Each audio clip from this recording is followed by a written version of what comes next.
There's been more of scientific discovery, more of technical advancement and material progress in your lifetime and mine than in all the ages of history.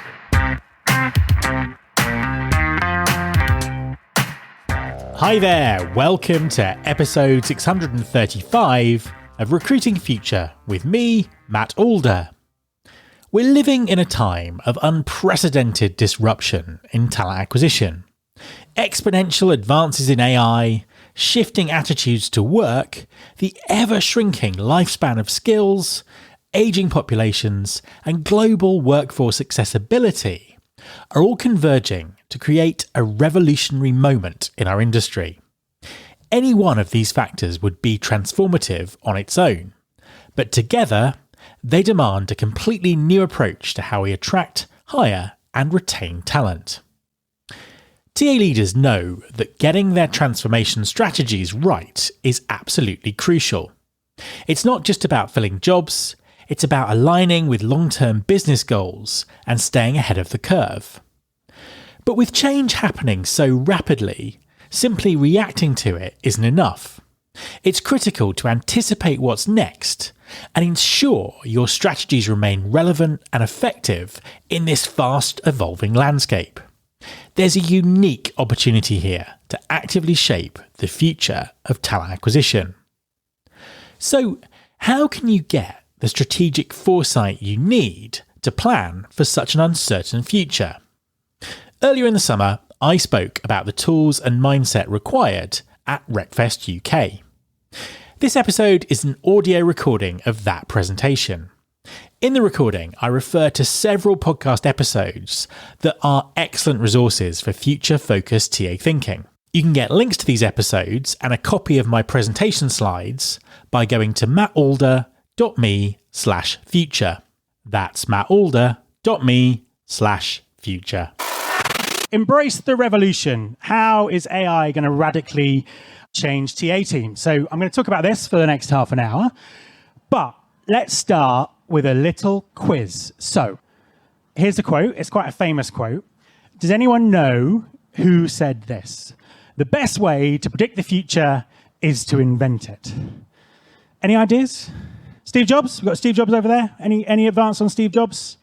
Bill Gates? Okay, Steve Jobs, Bill Gates. Right. Give us a cheer if you think it was Steve Jobs. Oh, give me a cheer if you think it was Bill Gates. You're both wrong. It was Alan Kay, who's the most famous computer scientist that you've never heard of. And he invented object-oriented programming, the graphical user interface, personal computing, and the laptop. So when it comes to inventing the future, he obviously took his job very, very seriously. Got another one for you. Who said this? Gave it away. Pretend you didn't see that. Okay. Mobile phones will absolutely never replace the wired telephone. Does everyone see who it was? You didn't see who it was. Anyone take a guess? Absolutely. Marty Cooper. So mobile phones will absolutely never replace the wired telephone. A famous quote from the man who invented the mobile phone. So it just tells you that inventing the future is all very well, but you have to have a vision that goes with it. So obviously did a great job at building a mobile phone, but didn't have the vision of where we are now, where mobiles have done much more than just replace the wired telephone. So the point of this session is really about empowerment. It's a very disruptive time for TA. AI is going to make it even more disruptive.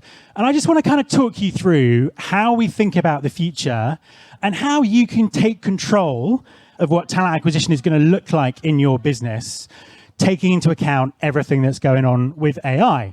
Would that be a good thing to do? Yes, good. I'm glad everyone's so awake. It's brilliant. Okay, cool. So let's start by just setting the scene. So we'll set the scene a little bit. As we know, there's lots of change going on at the moment. A lot of the change is being driven by macro forces, so political, social, economic things going on. We had an election last week, in case you didn't notice. Lots of things that are kind of setting the scene for change. I just wanted to dive into some of the micro forces that are driving change that are particularly applicable to what we do. Now, you'll find that there are your own micro forces within your own organization that are driving change. So I've picked on four, which I think are really, really important. The first one is technology, and obviously that's what we're going to be talking about as we move through the presentation. And the second one is productivity, and I'm going to talk about that in a bit more detail in a second. The third one is talent and skills, which I don't really have time to go into, but you'll all know that it's still very difficult to get the right talent into your organizations. You'll also know that skills are going out of date very, very quickly. So this is kind of a real sort of fundamental challenge in terms of what we do, recruiting the right people for our businesses. Who are the right people and how long are they going to be the right people? And that pace of change in terms of skills is just going to keep accelerating. The other one is job seeker behavior. Who's had a massive increase in applications in the last sort of 12 months? A lot of people are nodding. Could be down to economic factors. Who thinks that might be down to AI? We see lots of people. We're seeing job seekers using AI and all these kind of things. In a lot of ways, they're setting the pace for this change. So a real interesting thing, and we'll come back and talk about that a little bit later. Before we do, though, I want to talk about productivity. Now, please don't try and read the words on this slide, or even try and look at it. This is from a report that McKinsey's did at the start of the year. And whatever you think about McKinsey's, they do set the tone for what CEOs and C-suites read. And one of the biggest things that they said that was important for organizations at the moment was productivity. And they were basing that on economic cycles and all these kind of things. And productivity doesn't necessarily mean what we think it means. So the two things that I pulled out from it were, they talk about upskilling talent and changing the way you work. So in terms of the top of the organization looking at the talent, looking at the rest of the organization, upskilling talent is a big thing, but changing how you work. And the big thing about this is about efficiency. And when it comes to efficiency, this is where AI slots right into our universe. So one of the ways that you make things more efficient is you automate them. And right at the start of this presentation, I just want to say that I absolutely believe that more automation in talent acquisition is absolutely inevitable. There's no way it's not going to happen. You can quote me. You can quote me on that. And I'm sure I'm on video.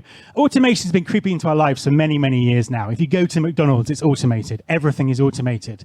There's no reason why talent acquisition is going to escape this. So we really need to think about AI from that automation perspective. That's a really important thing to do.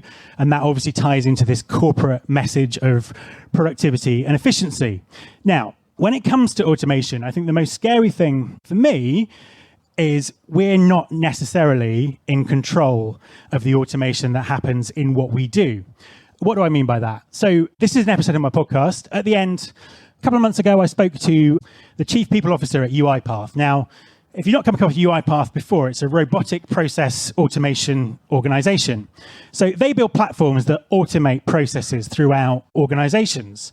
And the big revelation in this interview for me is they sell these in at a corporate enterprise level. So it may well be that your organization is buying automation at that corporate level in the same way that they bought SAP and all those other things that affect the software that we use. So it may well be that the way that talent acquisition gets automated is not in our control. So that's what I mean about inevitability, and that's what I mean about empowering you to be able to have a vision about what all this might look like. So let's talk about technology, because that's obviously why we're here. So this is the force that's driving change. So the first thing to say, and I'm sure this will be mentioned a number of times from the stage today, is just how quickly AI is changing and how AI is developing. I think there's a real temptation to look at what AI can do right now, which, let's face it, is pretty impressive. Although it's kind of becoming the norm now, I think we're kind of getting used to it. Looking at what it can do right now and judging the future by what it can do right now. So I've seen people saying, AI is never going to take over my job in talent acquisition because it's very limited. All it does is allows people to write really spammy LinkedIn posts that use language that they don't normally use. If you see a post with the words, let's dive in it, probably AI. So it's easy to look at that and say, do you know what, this is, how is this going to affect what we do? But things are changing very quickly. We're shortly moving from AI as a co-pilot to the world of AI agents. Now, I'm not massively technical, and I'll show you a podcast in a second that will explain this much better than I can.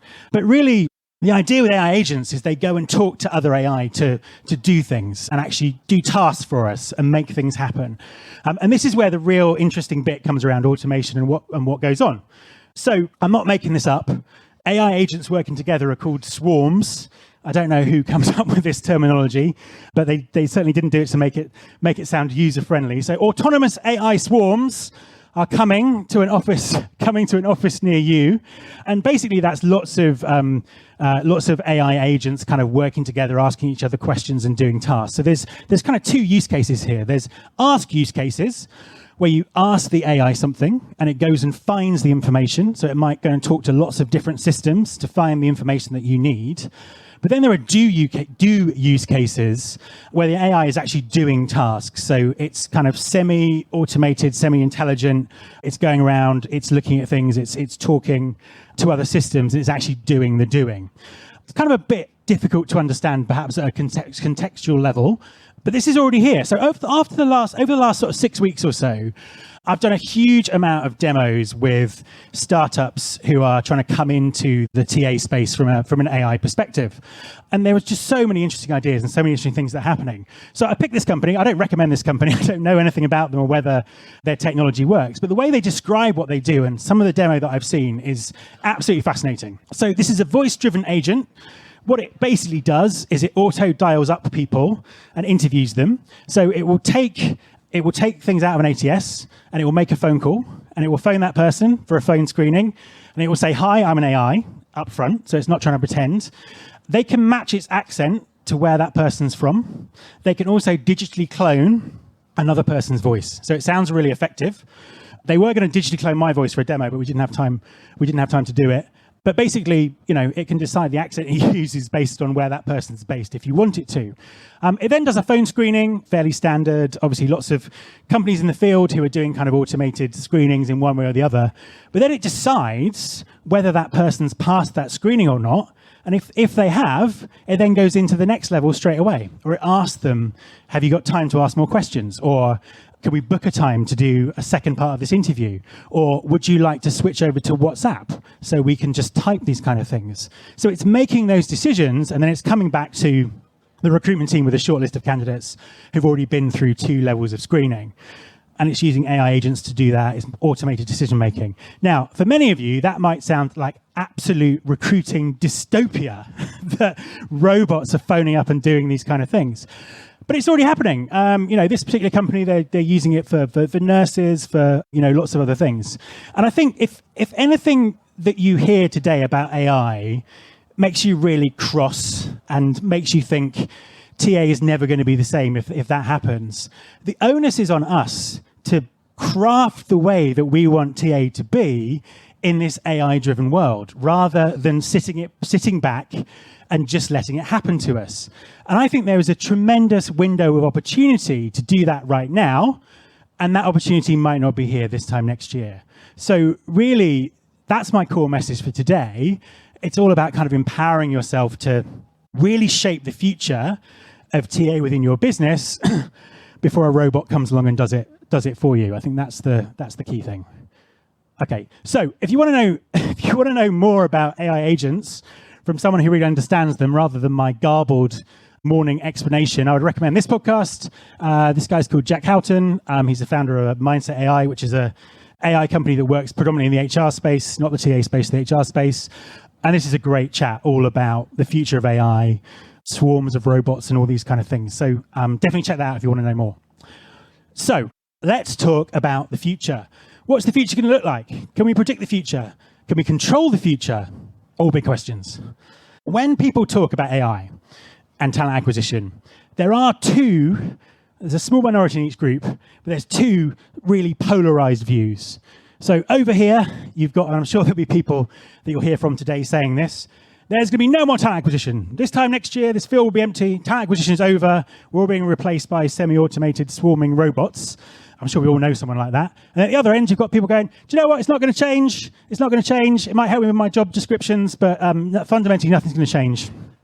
It's all nonsense. Nothing, TA cannot be automated in any kind of way." Now, there may be people in the room who subscribe to these 2 schools of thoughts, and that's absolutely fine. But I think that most of you will probably take a position in the middle. So this is what I hear the most often.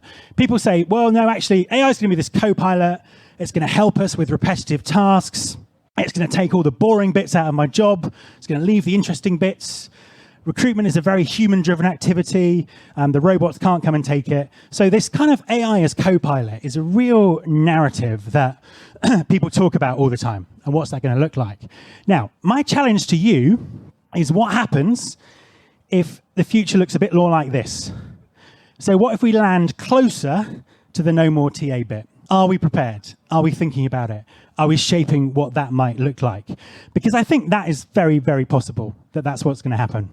You can quote me on that if you want. So just a challenge in terms of your thinking. It's really easy to go for the middle ground between those two polar positions. But actually, what if we're more towards the no more TA than we think we are? What do we need to do right now to make sure that that's a great future for everyone? So the question is, our co-pilot or is it our enemy? I like to position this in terms of Top Gun. So I don't think AI is our goose. I think it's more of our Iceman. Now, I love the fact they made a sequel to this film because I can make a Top Gun reference to a room full of people who probably weren't even were born when it came out. So that's fair play. So yes, so AI, it could be our friend, but it could be in competition with us and it could take our job before we know it. So I would think about it as a frenemy. I hate that word, but it's the best word that describes it. Sam Altman, the CEO of OpenAI, says some of the most quotable things I've ever heard anyone say. So you see Sam Altman quotes cropping up all the time. And obviously, any quote that he makes comes with the caveat that he would say that because his whole business is predicated on whatever he's saying coming true. But this is a quote that I took from a podcast interview he did with Bill Gates, which I think is really, really interesting and should really help shape our thinking about talent acquisition. So I totally believe that if you give people way more powerful tools, it's not just that they can work a little faster, they can do things qualitatively different things.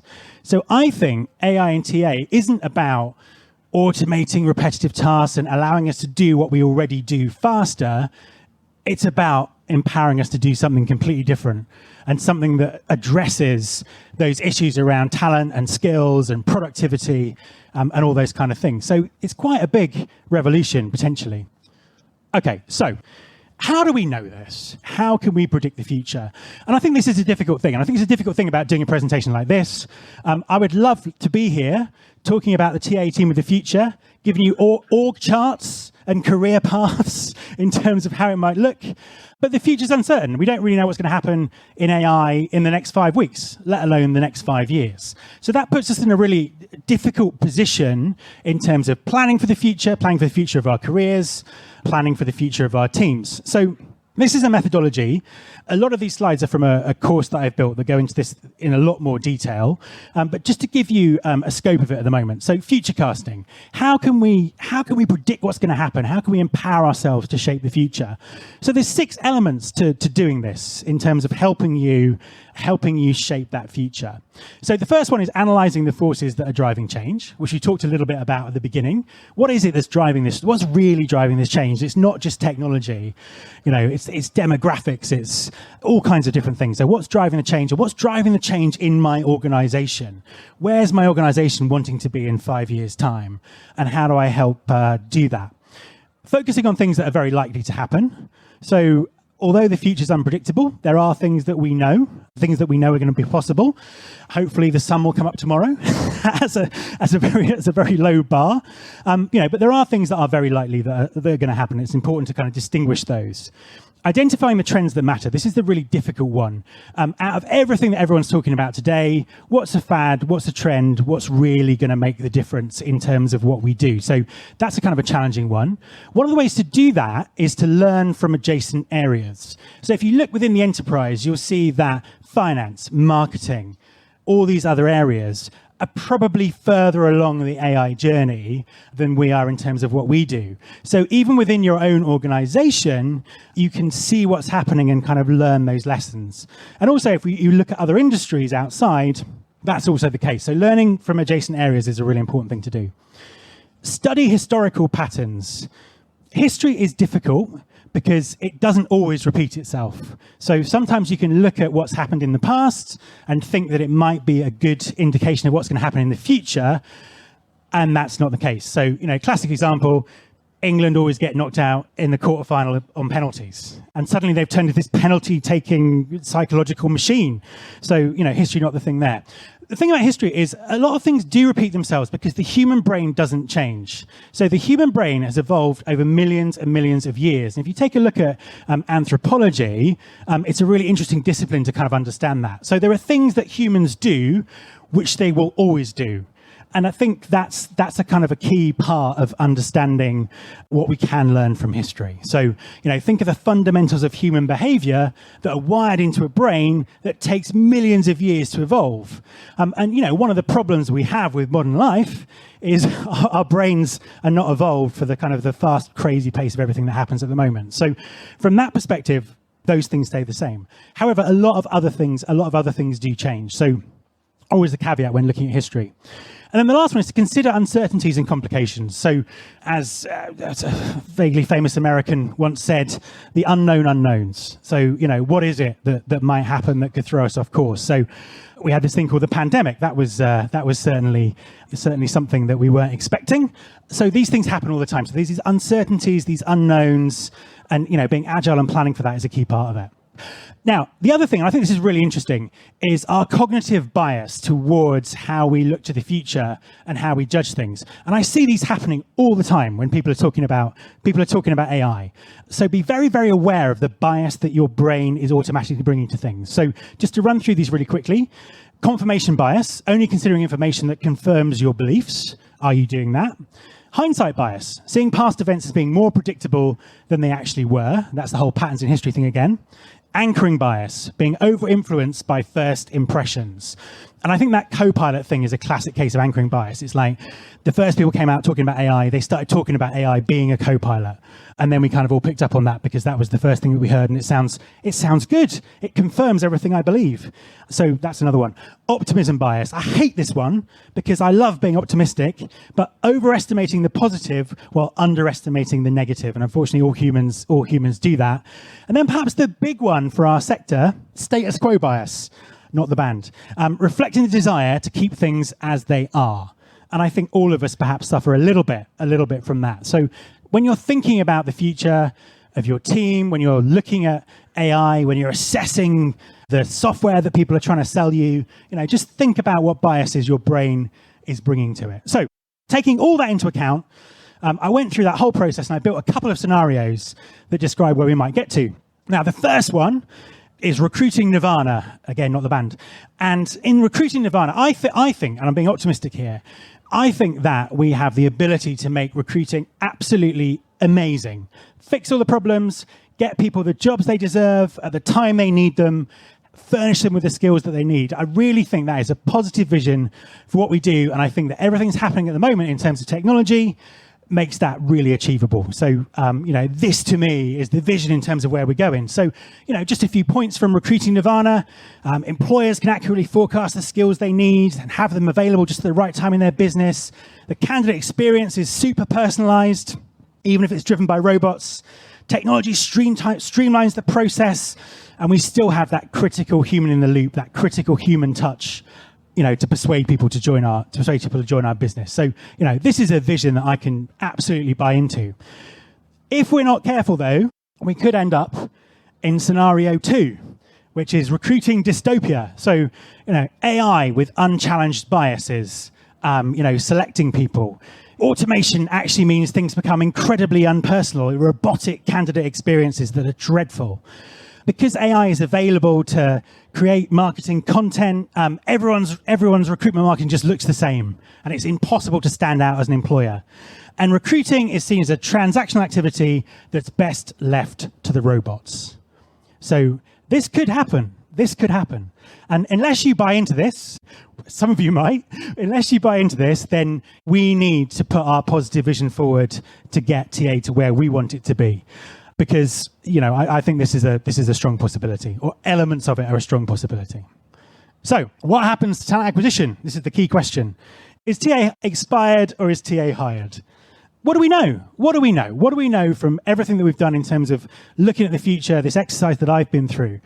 Things with a high degree of certainty. We know that TA is going to be disruptive and change. And we know that because it's happening already. The rate of change will be quicker than it's been in the past, and we're already seeing that in terms of just how quickly AI is evolving. So that's another certainty. Companies will struggle to get the talent that they need. This is baked in demographically. We live in a country with an aging population.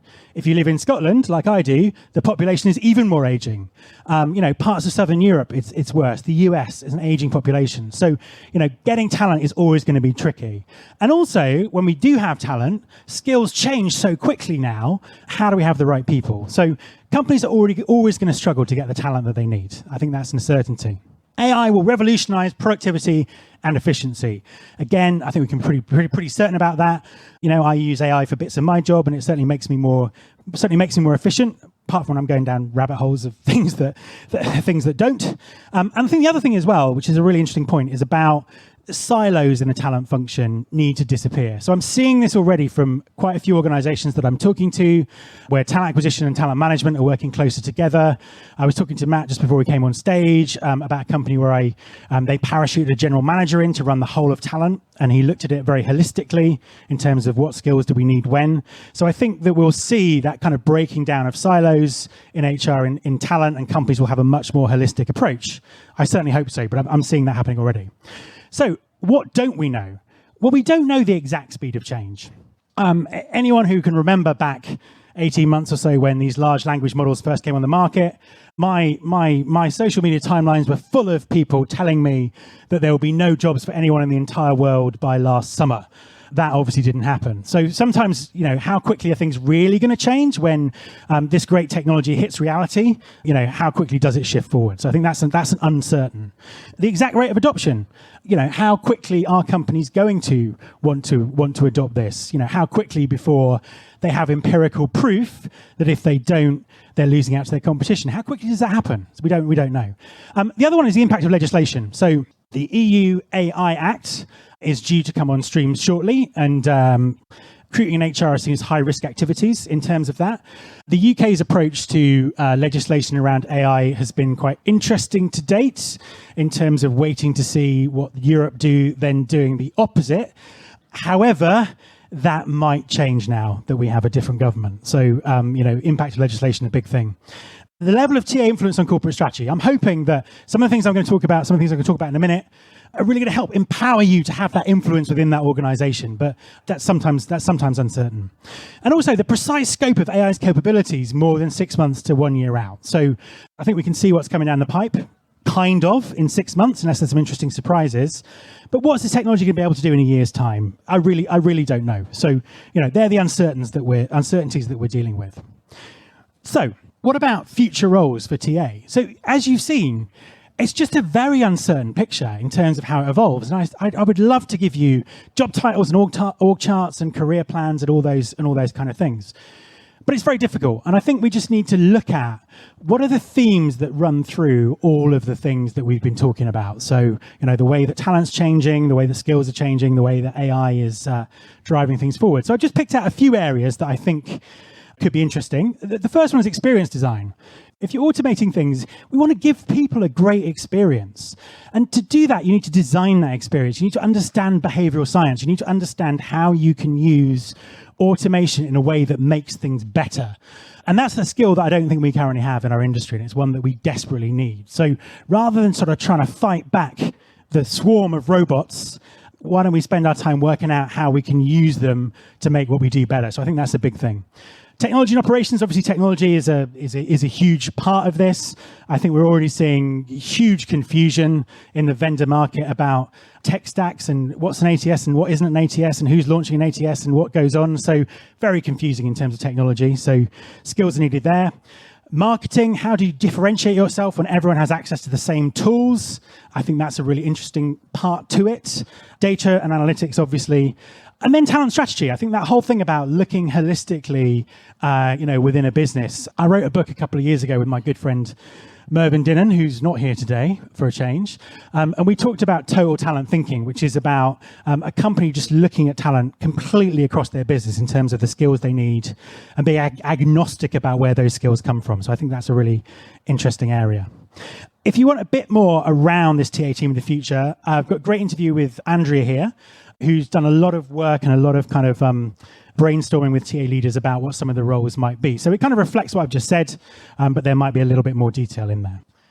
So my big message, though, is act now. Act now. There's no time to wait and see what's going to happen. With all of these other technologies that have come into recruitment, starting with the fax machine, going all the way up to mobile, and Twitter's in there as well, we had time to course correct. We had time to be cynical. We had time to sit there and go, that's never going to work. You need to prove to me that it's going to work. I want to see case studies. I want to see all these things.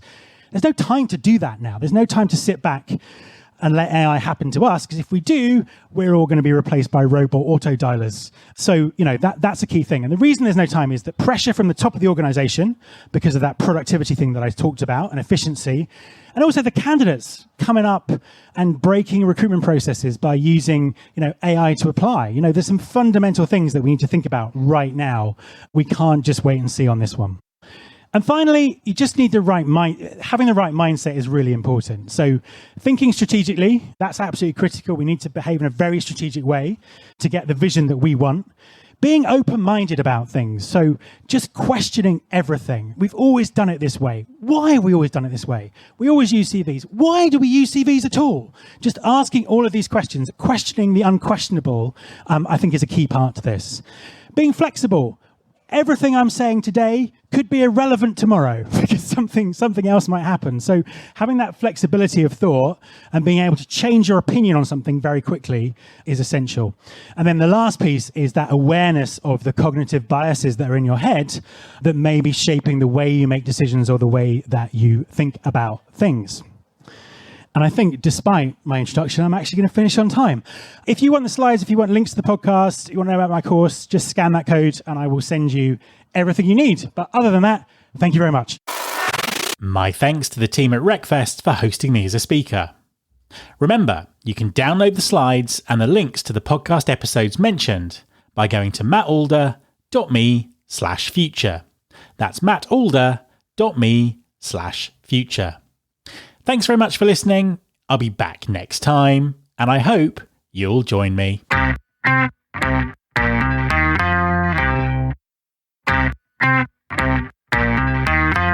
This is my show.